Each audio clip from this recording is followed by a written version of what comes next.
Hello मेरे प्यारे बच्चों। तो आज हम इस वीडियो में लेके आए हैं केमिकल बॉन्डिंग का next topic, types of chemical bonds. क्या लिखा है बच्चों? Types of chemical bonds.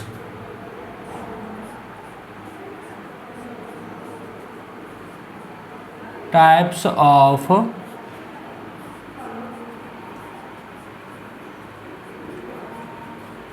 Chemical bonds. मेरा नाम कृष्णा कुमार है और आप देख रहे हो साइंस पाठशाला यूट्यूब चैनल। ठीक है बच्चों। तो types of chemical bonds, types of chemical bonds are classified into mainly two types. First one is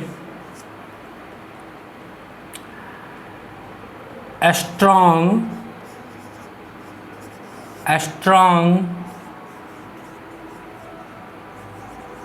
chemical bond, strong chemical bond। Next जो दूसरा टाइप है वो है वीक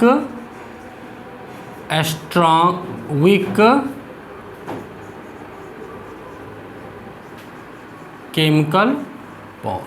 क्या बच्चों? Weak chemical bond. ठीक है। अब ये जो केमिकल बॉन्ड्स को क्लासिफाई किया गया है टू टाइप्स में, एक जो है स्ट्रॉन्ग केमिकल बॉन्ड और दूसरा है वीक केमिकल बॉन्ड। यह जो क्लासिफिकेशन किया गया है इसका बेसिस है स्ट्रेंथ ऑफ बॉन्ड, कि कौन सा बॉन्ड इजीली ब्रेक कर जाएगा और कौन सा बॉन्ड इजीली ब्रेक नहीं करेगा।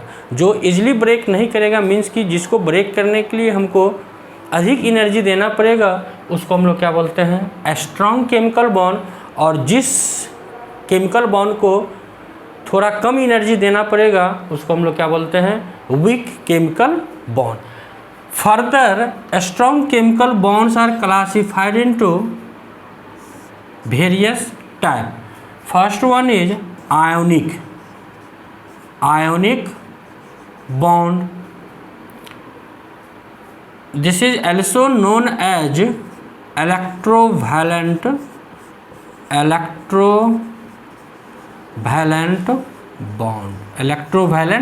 bond. Next one is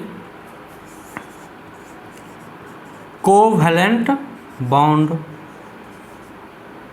Next coordinate bond, और इसी का दूसरा नाम है डेटिव बॉन्ड। नेक्स्ट है मेटालिक बॉन्ड। तो ये हो गया सब types of strong chemical bonds. Ionic bonds जिसका दूसरा नाम क्या है? इलेक्ट्रोवैलेंट बॉन्ड, दूसरा है कोवैलेंट बॉन्ड, तीसरा है कोऑर्डिनेट बॉन्ड, इसी का दूसरा नाम है डेटिव बॉन्ड, और जो लास्ट है वह है मेटालिक बॉन्ड। तो ये हो गया स्ट्रॉन्ग केमिकल बॉन्ड्स का सब टाइप्स। नेक्स्ट जो है वह है वीक केमिकल बॉन्ड। तो वीक केमिकल बॉन्ड को further classified into two types. First one is hydrogen bond, week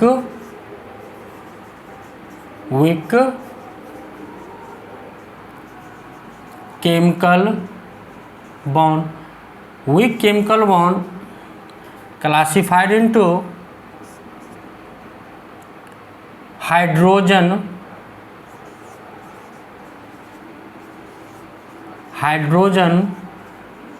bonds.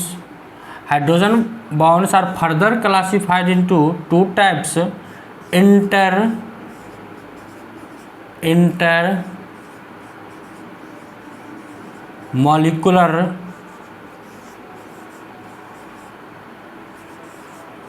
hydrogen bond, and next type is intramolecular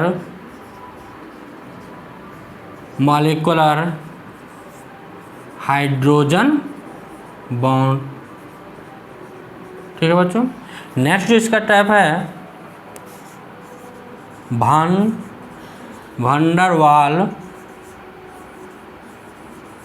van der Waals forces, ठीक है।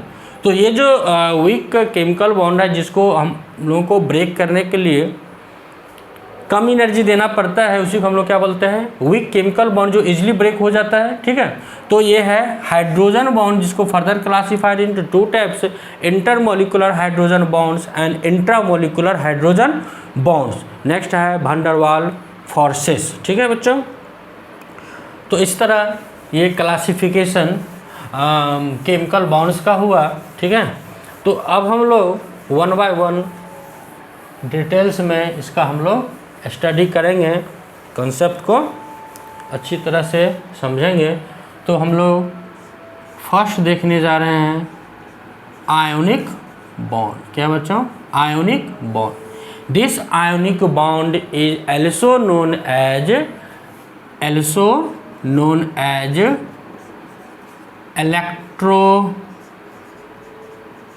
Electrovalent bond. इलेक्ट्रोवैलेंट बॉन्ड क्यों कहते हैं इसको हम लोग ionic bond?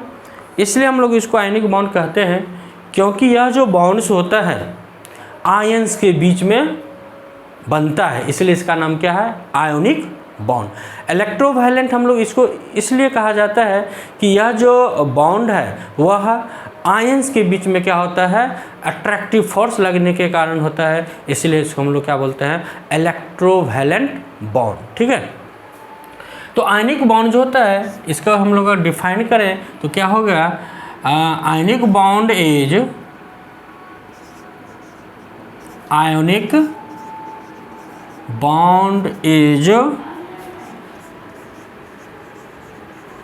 formed by the transfer of electron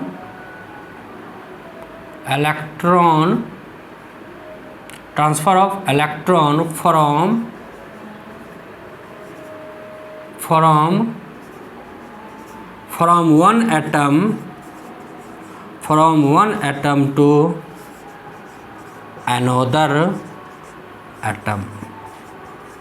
इसके कारण जो आयनिक बॉन्ड का फॉर्मेशन होता है, ठीक है, इसके कारण क्या होता है? आयनिक बॉन्ड का फॉर्मेशन होता है ट्रांसफर ऑफ इलेक्ट्रॉन से। एक एटम इलेक्ट्रॉन को क्या करेगा? लूज करेगा, और दूसरा जो एटम होगा वह उस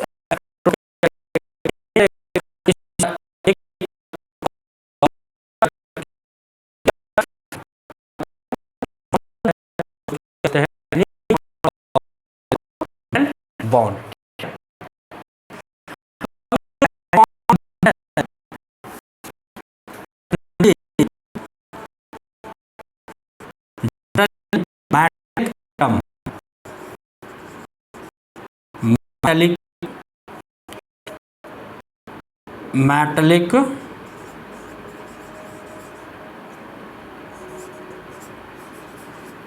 metallic atom and non-metallic atom। यह जो बॉन्ड बनता है आयनिक बॉन्ड, वह मेटलिक और नॉन मेटलिक एटम्स के बीच क्या होता है? ये आयनिक बॉन्ड का फॉर्मेशन होता है। क्यों होता है मेटलिक एटम के बीच? जैसे कि हम लोग जानते हैं बच्चों कि जो मेटल्स होता है, जो मेटल्स एलिमेंट होता है, उसका टेंडेंसी इलेक्ट्रॉन लॉस करने का होता है, इसीलिए जो मेटलिक एटम होगा वह अपने में से इलेक्ट्रॉन को लॉस करेगा, ठीक है। यहाँ पर क्या है? मेटलिक एटम, ठीक है। और दूसरा क्या होगा बच्चों? Non metallic atom. ये जो मेटलिक एटम है इसका टेंडेंसी जनरली क्या होता है? टेंडेंसी लॉस ऑफ इलेक्ट्रॉन, ठीक है। जब ये लॉस ऑफ इलेक्ट्रॉन करेगा तो इस पर क्या आएगा? ये बनाएगा कैटायन। क्या बनाएगा? कैटायन, ठीक है। जो नॉन मेटलिक एटम होता है उसका टेंडेंसी जनरली क्या होता है? इसका टेंडेंसी क्या होता है बच्चों? Generally gain of electron. जब ये गेन ऑफ इलेक्ट्रॉन करेगा तो ये क्या बना लेगा, एनायन। क्या बना लेगा, एनायन। जब कैटायन और एनायन यहाँ पर मिलेगा मीन्स की प्लस चार्ज और ये माइनस चार्ज। अब इस दोनों के बीच में क्या होगा, इलेक्ट्रोस्टैटिक फोर्स ऑफ अट्रैक्शन लगेगा और इसी इलेक्ट्रोस्टैटिक फोर्स ऑफ अट्रैक्शन को क्या बोलते हैं, आयोनिक बॉन्ड। ठीक है। अब इस इलेक्ट्रोस्टैटिक फोर्स ऑफ अट्रैक्शन से आयनिक बॉन्ड बना, इससे जो कंपाउंड का फॉर्मेशन होगा उसको हम लोग क्या बोलेंगे, आयोनिक कंपाउंड। Ionic compound. तो इस तरह जो है जो आयनिक बॉन्ड का फॉर्मेशन होता है, ठीक है, वह मेटलिक एटम और नॉन मेटलिक एटम के बीच होता है। इसलिए होता है कि बच्चों हम लोगों ने देखा भी कि मेटल एटम का जनरली टेंडेंसी क्या होता है, लॉस ऑफ इलेक्ट्रॉन, जिसके कारण ये क्या बनाएगा, लॉस ऑफ जब इलेक्ट्रॉन करेगा तो ये कैटायन बनेगा। और नॉन मेटलिक एटम का जनरली टेंडेंसी होता है इलेक्ट्रॉन को गेन करना। जब ये इलेक्ट्रॉन को गेन करेगा तो ये एनायन बनेगा। ठीक है। जब कैटायन और एनायन बन जाएगा तो उसके बीच में क्या होगा, एक फोर्स लगेगा, जिस फोर्स का नाम क्या है, इलेक्ट्रोस्टैटिक फोर्स ऑफ अट्रैक्शन, जो कि फोर्स बहुत ही स्ट्रांग होता है। तो ये हो गया आयनिक बॉन्ड। और आयनिक बॉन्ड जब यहाँ पर बन जाएगा, ठीक है, तब इससे जो कंपाउंड बनेगा उस कंपाउंड को हम लोग क्या बोलते हैं, आयोनिक कंपाउंड। ठीक है बच्चों। तो इस तरह क्या करता है, मेटल और नॉन मेटल के बीच आयनिक बॉन्ड का फॉर्मेशन होता है। ठीक है। अब इसमें एक टर्म है, जैसे एग्जांपल से अगर हम लोग इस आयनिक बॉन्ड को एक एग्जांपल से समझें। देखो बच्चों, हम लोग एग्जांपल ले रहे हैं, formation of sodium chloride. Formation of sodium chloride, जिसका क्या होता है फॉर्मूला, NaCl। ठीक है बच्चों।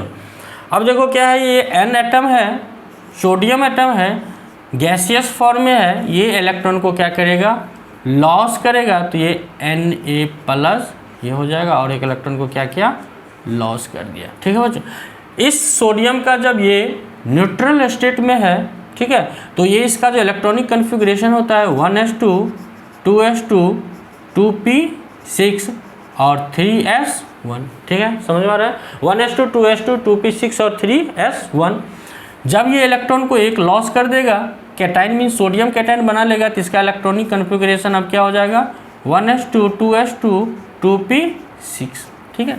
अब देखो यहाँ पे इसके आउटर मोस्ट में कितना इलेक्ट्रॉन है, केवल एक है। यह जब इलेक्ट्रॉन को लॉस कर देता है तब इसके आउटर मोस्ट में अब कितना इलेक्ट्रॉन हो गया, 8 हो गया। ठीक है। तो इस तरह ये अपना आउटर मोस्ट ऑर्बिट में 8 इलेक्ट्रॉन को कंप्लीट कर लेता है। और जब ये 8 इलेक्ट्रॉन को कंप्लीट कर लेता है तो ये अपने जो नियरेस्ट नोबल गैसेज होगा, उस नियरेस्ट नोबल गैसेज के जैसा इसका इलेक्ट्रॉनिक कन्फिग्रेशन हो जाता है। ठीक है। तो यह एक स्टेबल इलेक्ट्रॉनिक कन्फिग्रेशन या क्या हो जाएगा, जब इसके आउटर मोस्ट में 8 इलेक्ट्रॉन हो जाएगा तो यह क्या हो जाएगा, एक स्टेबल इलेक्ट्रॉनिक कन्फिग्रेशन हो जाएगा, जो नियरेस्ट नोबल मीन्स कि नियन के जैसा इसका आउटर मोस्ट इलेक्ट्रॉनिक कन्फिग्रेशन हो जाता है। ठीक है बच्चों। अब देखो जो दूसरा एटम है वह क्लोरीन है। ये क्लोरीन एक इलेक्ट्रॉन को क्या करेगा, गेन करेगा, जो सोडियम लॉस किया है, यह हो जाएगा क्लोराइड आयन। क्या हो जाएगा बच्चों, क्लोराइड आयन। यहाँ पर इसका इलेक्ट्रॉनिक कन्फिग्रेशन है 1s2 2s2 2p6 3s2 और 3p5। इसके आउटर मोस्ट में कितना इलेक्ट्रॉन है, इसके आउटर मोस्ट मतलब सेल कितना 3 में कितना इलेक्ट्रॉन है, 7 है। जब ये इलेक्ट्रॉन को गेन कर लेता है तब इसका electronic configuration 1s2 2s2 2p6 3s2 और 3p कितना हो जाता है, 6। मीन्स कि n=3 में अब कितना हो गया, 8 इलेक्ट्रॉन हो गया। मीन्स कि इसका जो इलेक्ट्रॉनिक कन्फिग्रेशन है वह एक स्टेबल स्टेबल इलेक्ट्रॉनिक कन्फिग्रेशन हो गया, मतलब किस नोबेल गैस के जैसा, आर्गन। इसका नियरेस्ट नोबेल गैस क्या है, आर्गन। आर्गन के जैसा इसका इलेक्ट्रॉनिक कन्फिग्रेशन मीन्स कि स्टेबल इलेक्ट्रॉनिक कन्फिग्रेशन हो गया। ठीक है बच्चों, तो इस तरह अब है जब ये क्लोराइड मीन्स कि सोडियम आयंस, यहाँ पर सोडियम आयंस का फॉर्मेशन हुआ by losing of electrons and formation of chloride ion by gaining of electron. अब यहाँ पर क्या होगा, दोनों के बीच क्या होगा, इलेक्ट्रोस्टैटिक फोर्स ऑफ अट्रैक्शन क्या होगा, यहाँ पर जो फोर्स लगेगा वह क्या होगा, electrostatic force of attraction. Electrostatic force of attraction से यह क्या होगा, ये बाइंड हो जाएगा और यह एक sodium chloride compound means ionic compound का फॉर्मेशन हो जाएगा। ठीक है, तो ये जो सोडियम क्लोराइड का फॉर्मेशन होगा ये एक बहुत ही स्टेबल आयनिक कंपाउंड होता है। क्यों होता है कि जब ये आयनिक कंपाउंड का फॉर्मेशन होता है तो इसका जो एनर्जी होता है वो बहुत कम हो जाता है, जिसके कारण इसका स्टेबिलिटी क्या होता है, बहुत ही बढ़ जाता है। ठीक है, इसलिए एक स्टेबल आयनिक कंपाउंड का फॉर्मेशन यहाँ पे होता है। तो इस तरह आयनिक बॉन्ड का ये मतलब फॉर्मेशन यहाँ पे हो रहा है। ठीक है बच्चों, तो हम लोगों ने अभी तक देखा कि आयनिक बॉन्ड का जो फॉर्मेशन होता है, ठीक है, आयनिक बॉन्ड का जो फॉर्मेशन होता है उसके लिए क्या चाहिए, दो एटम चाहिए। एक ऐसा एटम चाहिए जो इलेक्ट्रॉन को लॉस करे, दूसरा एक एटम चाहिए जो इलेक्ट्रॉन को क्या करे, गेन करे। ठीक है, तो ये जो इलेक्ट्रॉन लॉस करने का टेंडेंसी किसके पास होता है, मेटल, और गेन का क्या है, एक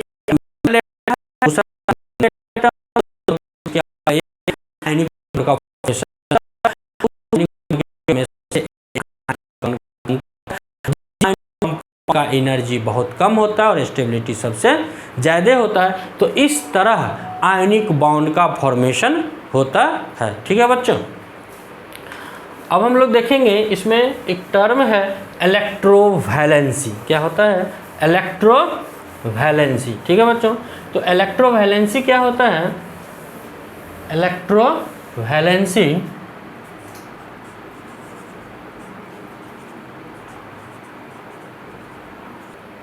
तो इलेक्ट्रोवैलेंसी क्या होता है कि जब आयनिक बॉन्ड का फॉर्मेशन होता है उस समय जो एटम इलेक्ट्रॉन को लॉस करता है या गेन करता है तो उसी को हम लोग क्या बोलते हैं, इलेक्ट्रोवैलेंसी, है ना। तो इसको हम लोग कैसे डिफाइन कर सकते हैं, during the formation of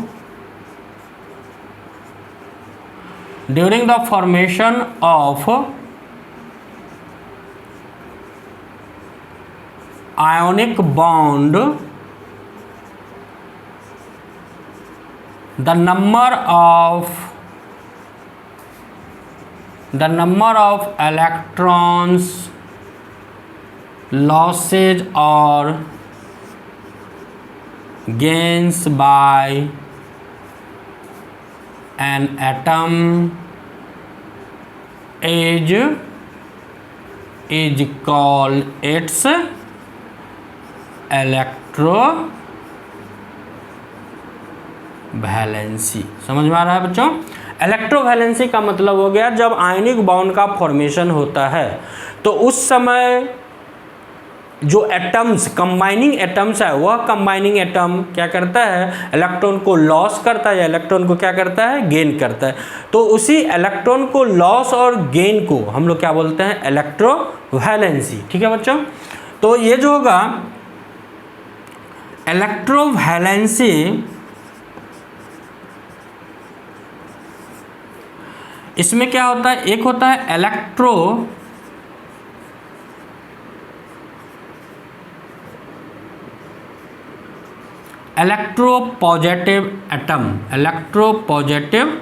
atom, ठीक है, और एक होता है इलेक्ट्रोनेगेटिव एटम। ठीक है, इलेक्ट्रोपॉजिटिव एटम क्या करेगा, इलेक्ट्रॉन को लॉस करेगा। क्या करेगा, इलेक्ट्रॉन को क्या करेगा, लॉस करेगा। और इलेक्ट्रोनेगेटिव एटम क्या होगा, इलेक्ट्रॉन को क्या करेगा, गेन्स करेगा। तो अगर कोई एटम इलेक्ट्रॉन को गेन कर रहा है, ठीक है, तो उस एटम को क्या बोलेंगे, इलेक्ट्रोनेगेटिव। अगर कोई एटम इलेक्ट्रॉन को लॉस कर रहा है तो उस एटम को क्या बोलेंगे, इलेक्ट्रोपॉजिटिव। जब आयनिक बॉन्ड का फॉर्मेशन होता है तो मेटलिक जो एटम होगा वह इलेक्ट्रोपॉजिटिव एटम होगा, क्योंकि वह इलेक्ट्रॉन को लॉस कर रहा है। और जो नॉन मेटलिक एटम होगा वह क्या होगा, इलेक्ट्रोनेगेटिव होगा, क्योंकि वह इलेक्ट्रॉन को क्या कर रहा है, गेन कर रहा है। ठीक है बच्चों, तो ये होता है इलेक्ट्रोवैलेंसी। ठीक है, इलेक्ट्रोवैलेंसी मीन्स क्या होगा कि जितना बॉन्ड, आयनिक बॉन्ड का फॉर्मेशन हो रहा है, उस आयनिक बॉन्ड के फॉर्मेशन के ड्यूरिंग कितना इलेक्ट्रॉन का लॉस होता है, कितना का गेन होता है, हम लोग बोलते हैं electrovalency.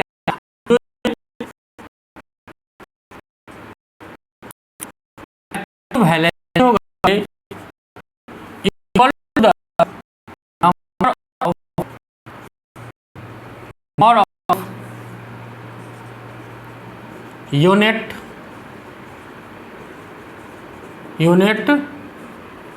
Charge on the ions. Electrovalency जो होगा उस आयंस पर कितना नंबर ऑफ यूनिट चार्जेज है उसी के बराबर क्या होगा, इलेक्ट्रोवैलेंसी। जैसे मान लो कि सोडियम है, ये एक इलेक्ट्रॉन को लॉस करता है तो इस पर कितना चार्ज आता है, Na प्लस, जिसका इलेक्ट्रोवैलेंसी कितना हुआ, प्लस। जैसे मैग्नीशियम है, ये कितना इलेक्ट्रॉन को लॉस करेगा, 2 को, कितना को करेगा, 2 इलेक्ट्रॉन को लॉस करेगा, इसका इलेक्ट्रोवैलेंसी कितना हो जाएगा, +2। ठीक है, तो इस तरह क्या होता है, इलेक्ट्रोवैलेंसी होता है कि कितने इलेक्ट्रॉन को लॉस कर रहा है या कितने इलेक्ट्रॉन को गेन कर रहा है। जितने इलेक्ट्रॉन को लॉस और गेन करेगा वही उसका क्या होगा, इलेक्ट्रोवैलेंसी। तो इलेक्ट्रोवैलेंसी इक्वल टू हो गया number of unit charges on the ions, उस आयंस पर कितना नंबर ऑफ यूनिट चार्जेज है, तो उसी को हम लोग क्या बोलते हैं, इलेक्ट्रोवैलेंसी। ठीक है बच्चों, तो इस तरह हम लोगों ने देखा कि आयनिक बॉन्ड का फॉर्मेशन कैसे होता है। ठीक है बच्चों, तो आज हम लोग इस वीडियो में types of chemical bonds and ionic bonds के बारे में देखा। हम लोग नेक्स्ट वीडियो में देखेंगे कि कौन कौन से फैक्टर्स हैं जो आयनिक बॉन्ड के फॉर्मेशन को अफेक्ट करता है, factors affecting the formation of ionic bond. ठीक है बच्चों, तो आज इतना ही, तब तक के लिए ओके बाय।